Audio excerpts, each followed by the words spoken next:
Hello, friends. This is Dave Hurwitz, executive editor at ClassicsToday.com, here with random reviews from the Overflow Room. Got it. Okay. Got a little tangled there with my gong whacker. So we're still working on Mahler, and we'll be working on Mahler for the rest of our lives. No, actually not. We're getting close to the end. So, and we're in clumps that kind of stuck together when I moved. So you find many similar performances, similar symphonies, the same symphonies in multiple performances actually that didn't get like separated and scrambled like so many things did in my big move. I mean, the alphabet was intact, thank God. I mean, everything was properly alphabetized, but within the alphabets, everything got stuck in boxes in various ways. So we have Mahler 5s, Mahler 4s. Fives and fours. It's basically what we have here. So let's start with this Mahler 5. Well, this one's interesting, from 1981. Kubelik and Bavarian Radio. A very fine Mahler 5. His Mahler 5s were always good. His first one was very quick, but like all of his first cycle on Deutsche Grammophon, his studio cycle, there was a liveliness and freshness and a sort of relationship to the bohemian tradition that Mahler came from that really, I thought, worked quite well. And I enjoyed that fifth, and I enjoyed this one even more. It's live, it's exciting, and well recorded, and so that's cool to have. I mean, I reviewed all these live things at ClassicsToday.com, so you can go and read those reviews and see if I'm still remembering them correctly. Sometimes I am, and sometimes I'm not. I think I am, most of the time. Then we've got, this Mahler 5 with Ottmar Suitner and the Staatskapelle Berlin. Also a good performance. You find Mahler 5 is the one that most people screw up, remember. And, it has lots and lots and lots of bad recordings. But you find that conductors who are not Mahler specialists or people who, give it a one-shot effort often do quite well. Suitner was a very good conductor, a very musical conductor. And he took these pieces at face value and played them very well. So this is interesting. That was worth keeping on Berlin Classics. Then here's the Rudolf Schwarz Mahler 5 that I always confuse with the Leopold Ludwig Mahler 9, right? That I keep getting them mixed up on Everest. It's because they were both on Everest. This is noteworthy. It's an okay performance. I mean, it really is. It's nicely played and actually rather well recorded. It has a 7-minute and 31-second adagietto. It has nowadays there's this reassessment of the work, that it was a love letter for Alma. It should be played like a song with a quick flowing tempo. It shouldn't be stretched out to 10, 11, 12 minutes as it so often was and still sometimes is. And here was a recording where it was played that way. And supposedly that had a touch of authenticity. Whether it does or not, you can listen and decide for yourself. I like it. Bruno Walter also did it similarly, and so did Mengelberg. So, yes, it's worth hearing in that context. And the finale that follows is just a touch sluggish. I think it could be a little livelier, given the entire, ambience of the performance. But it's worth hearing for that, so I hung on to it. Then we've got, more Edo de Waart Mahler cycle. I have this in a box, a whole box, but I also have individual ones. I had a second box, and I took them apart and filed them separately under the individual symphonies. This is a terrific Mahler 5. It really is. There's some wonderful performances in this cycle. There really are. I mean, it's 1, 2, 3, 4, sort of. 5 was great. 6, well, I'm not sure. Maybe the 9th was a bit of a letdown. 6 was a little bit of a letdown. The others were really pretty terrific for the most part, and this 5th is just a humdinger, a really fine performance. I wish that this cycle were reissued.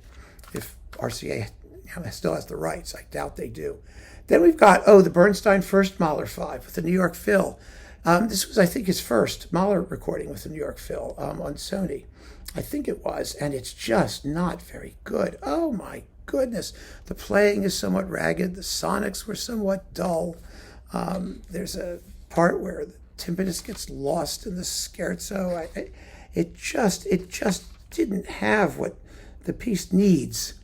The finale's exciting, actually. I like the finale. It's 13 minutes and 47 seconds here. This was recorded in 1963. And in what was then Avery Fisher Hall, which had like the worst acoustics known to mankind. He made a huge improvement in his Deutsche Grammophon remake in Vienna, which is one of the fabulous Mahler fives. So we don't need that one. Some of his early ones are better, though. You got to choose. Szell Mahler 5. This was the beginning of his Mahler cycle, if I am not mistaken. Of course, I usually am, but, I think it was the beginning. And it's really good. It's just, it's the Concertgebouw. They play fabulously well. He paces the piece very well. He's got lots of nice little touches that work quite beautifully. It's a lovely Mahler 5. It really is. So that's good. Now we do some 4s. Reiner with Lisa Della Casa. First of all, Lisa Della Casa is not a great soloist in the finale.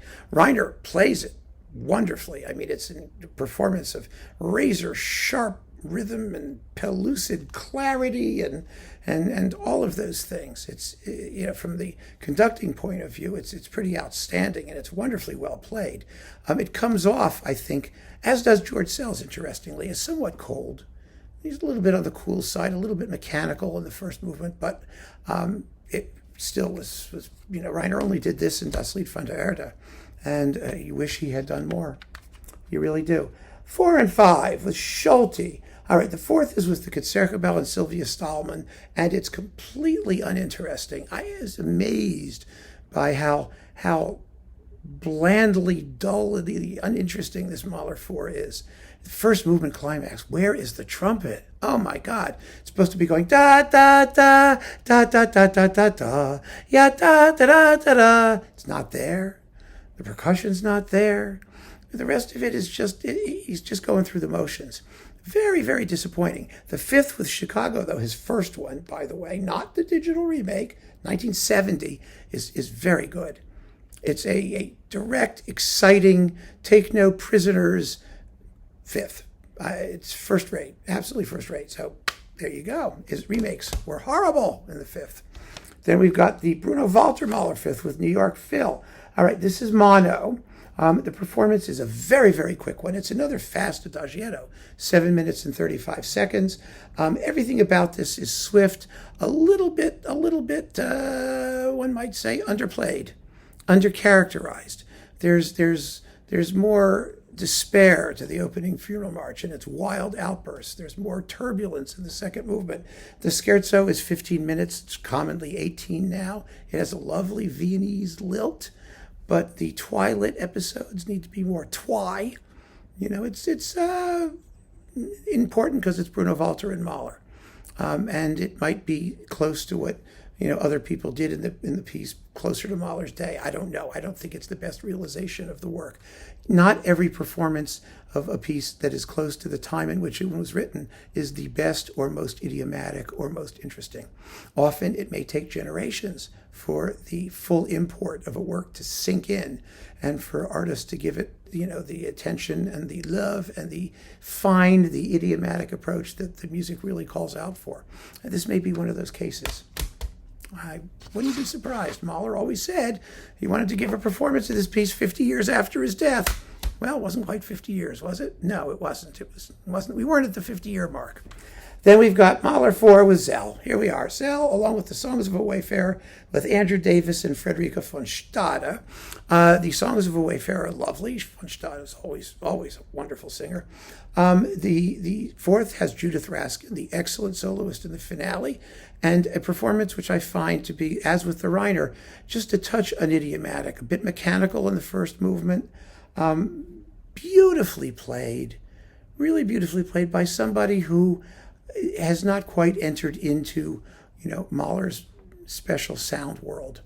But it was, very highly respected in its day, and it still is by many. I find other Mahler performances just to be far more characteristic. Bernstein's, for example, from about the same time, with Rary Grist, the amazing soloist. So, there you go. Not bad. Bunch of Mahler 5s, bunch of Mahler 4s, and what could be better than that? So keep on listening, friends. Thanks for joining me. Take care.